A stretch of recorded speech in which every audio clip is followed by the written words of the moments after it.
सुप्रभात मेरे प्रिय विद्यार्थियों, आप सभी का हार्दिक स्वागत है कक्षा छठी के ई लर्निंग हिंदी के व्याकरण के कक्षा में।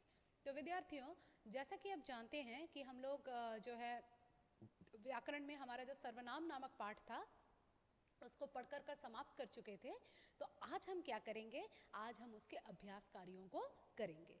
तो आप सभी अपने किताब को निकाल कर, या अगर कोई कॉपी में करना चाहे तो कॉपी निकाल कर रेडी हो जाइए। फिलहाल हम लोग क्या करने वाले हैं, आज हम लोग जो है सर्वनाम के अभ्यास कार्य करने वाले हैं। ठीक है, तो चलिए रेडी हो जाइए। बोर्ड दिखाई दे रहा होगा आप लोगों को। देखिए सबसे पहला क्वेश्चन क्या है, देखिए निम्नलिखित वाक्यों में आए सर्वनाम शब्दों को रेखांकित कीजिए और उनके भेद भी लिखिए। पहले सर्वनाम शब्द जो है उनको रेखांकित करना है, उनको अंडरलाइन करना है, निकालना है कौन सा सर्वनाम शब्द है, फिर वो सर्वनाम के कौन से भेद के अंदर आता है उसको भी लिखना है। देखिए हम बरसात में छाते का प्रयोग करते हैं, यहाँ पर सर्वनाम शब्द है हम। मैं क्वेश्चन नंबर लिख के फटाफट लिखती जाती हूँ क्योंकि टाइम का अभाव होता है, आप लोगों का डेटा ज़्यादा चला जाएगा, ज़्यादा लंबा क्लास हो जाएगा, इसलिए मैं जल्दी कर रही हूँ। हम, आप लोग चाहें तो खुद आंसर दे देकर आगे बढ़ सकते हैं। हम जो है हमारा उत्तम पुरुषवाचक है। देखिए मैं पूरा बार बार नहीं लिखूंगी, ठीक है। उत्तम छोटा छोटा करके ऊ पू ऐसे करके लिख दूंगी, फिर जल्दी हो जाएगा। उत्तम पुरुषवाचक, ठीक है, उत्तम पुरुषवाचक सर्वनाम। नेक्स्ट जो है वो है नेक्स्ट क्या है, देखिए नेक्स्ट है मेरी कार खराब है। इसमें हमारा, आप, मुझे पता है आप लोग चिल्ला चिल्ला के पीछे से मुझे आंसर ज़रूर दे रहे हैं। तो मेरी कार खराब है, ख नंबर पर लिखा मेरी, ठीक है, सर्वनाम हमारा है मेरी, ठीक है। फिर मेरी कौन सा है, मेरी भी जो है हमारे अपने लिए प्रयोग होता है, तो उत्तम पुरुषवाचक सर्वनाम है, ठीक है। उसके बाद नेक्स्ट देखिए है लगता है खाने में कुछ मिला हुआ है। कुछ, यही सर्वनाम है हमारा।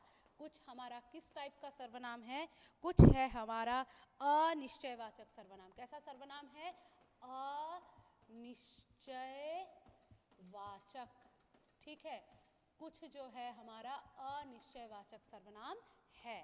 उसके बाद इस क्वेश्चन का लास्ट पार्ट, इस क्वेश्चन का लास्ट पार्ट है रिया अपने आप आ जाएगी। तो अपने आप ही हमारा जो है सर्वनाम है अपने आप, ठीक है। तो ये अपने आप जो हमारा सर्वनाम है, ये कौन सा सर्वनाम है, यह है निजवाचक सर्वनाम, निजवाचक सर्वनाम, ठीक है। एक बार झटपट से स्क्रीनशॉट ले लीजिए, या तो फिर पॉज कर इसी अवस्था में पहले क्वेश्चन को कंप्लीट कीजिए, फिर हम लोग नेक्स्ट क्वेश्चन में जाएंगे। अ क्विक स्क्रीनशॉट और पॉज, ओके, इनफ। नाउ अगर हम नेक्स्ट क्वेश्चन में जाएंगे तो I don't think that will be a problem for you. निम्नलिखित रिक्त स्थानों में उचित सर्वनाम शब्द भरिए। डैश सोता है वह खोता है, क्या होगा, जो सोता है वह खोता है, ये 2 नंबर है, 2 नंबर का क, ठीक है। जो सोता है वो खोता है, जो सोता है वो खोता है, ठीक है। तो ये जो और वह हो गया। फिर ख का देखिए, ख का है आपको डैश बुला रहा है। आपको नजर आ रहा है ना, हाँ ठीक, आपको डैश बुला रहा है, आपको बुला रहा है, क्या हो सकता है, आपको कोई बुला रहा है, ठीक है। अनिश्चयवाचक सर्वनाम जो होता है कोई, वो हो सकता है इसमें। अच्छा, उसके बाद सर डैश हमें पढ़ाइए, सर आप हमें पढ़ाइए, सर आप हमें पढ़ाइए, ठीक है। उसके बाद नंबर घ, नंबर घ में क्या है बच्चों, डैश बिहू नृत्य देखा, हमने बिहू नृत्य देखा या मैंने बिहू नृत्य देखा, दोनों ही सही होगा, ठीक है। उसके बाद अंग है मैं गृह कार्य डैश कर लूँगा, मैं गृह कार्य अपने आप स्वयं या खुद कर लूँगा, ठीक है। मैं यहाँ पर स्वयं लिख रही हूँ, आप लोग यहाँ पर स्वयं के अलावा अपने आप, खुद भी लिख सकते हैं। तीनों में से कोई भी एक लिखिए, तीनों ही करेक्ट है, तीनों ही नहीं मत लिख दीजिएगा, कोई भी एक लिखिएगा। क्या बोला मैंने, स्वयं, अपने आप और खुद, ठीक है, तीनों ही सही है। तो ये हो गया हमारा क्वेश्चन नंबर 1 and 2, ओके। अब क्वेश्चन नंबर 3, निम्नलिखित वाक्यों में रंगीन छपे सर्वनामों के शुद्ध रूप लिखिए।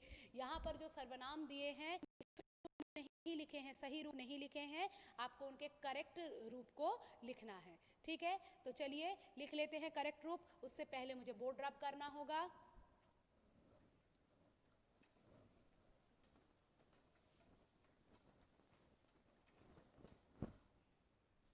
क्वेश्चन नंबर 3 में करेक्ट रूप लिखना है। तो ये तुमने कोई को अपना नेता चुना है, तो ये कोई को की जगह होगा किसे। तुमने किसे अपना नेता चुना है, ये हमारा क नंबर है, ठीक है। तुमने किसे अपना नेता चुना है।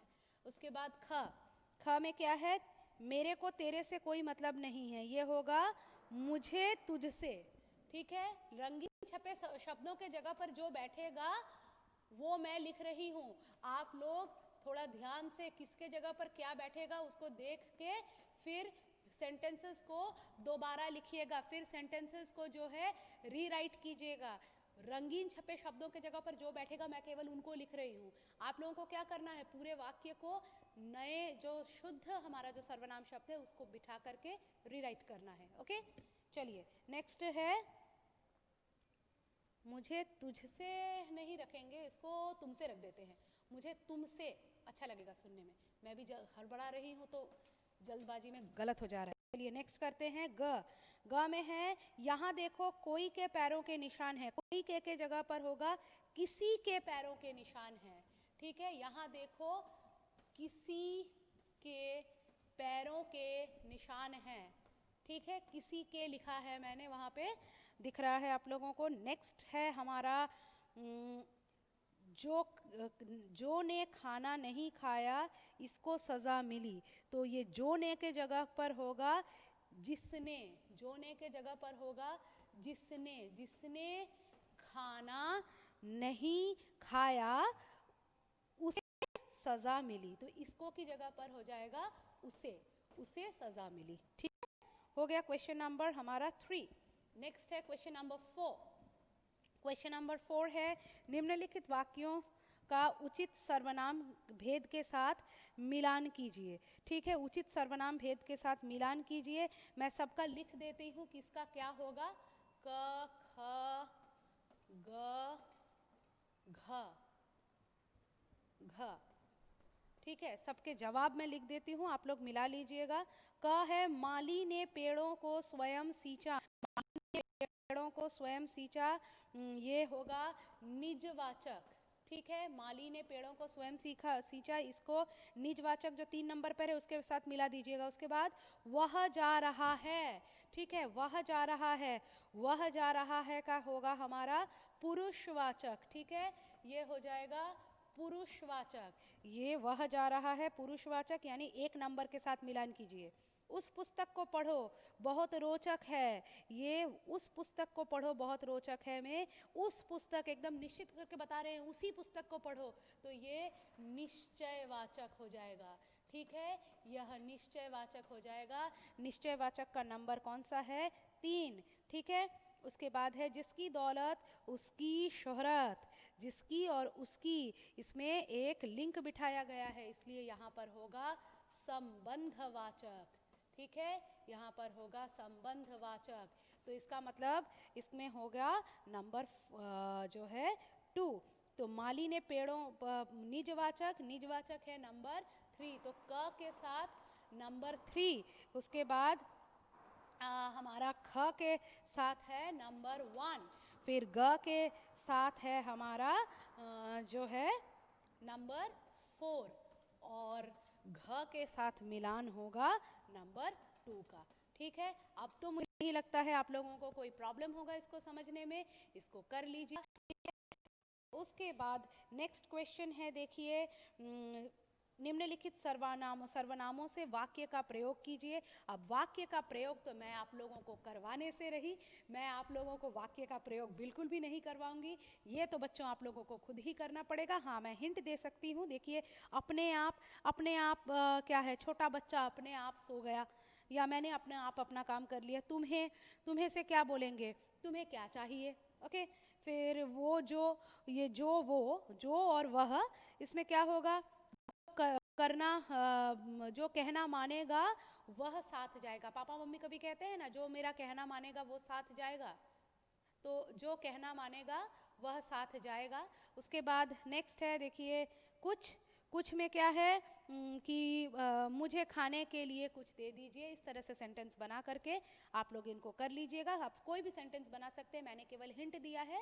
You can write any of the sentences which you like. Okay, so इसके साथ बच्चों हमारा ये विशेष सर्वनाम का जो चैप्टर है ये पूरा खत्म हो गया है। इसके मतलब जो है पढ़ना खत्म, एक्सरसाइजेस भी खत्म हो गए हैं। तो इसका मतलब आप इस को पढ़ के रिवाइज करके रेडी करके रखेंगे। ठीक है विद्यार्थियों, तो आज की कक्षा में इतना ही, फिर मिलेंगे अगले कक्षा में। तब तक के लिए धन्यवाद।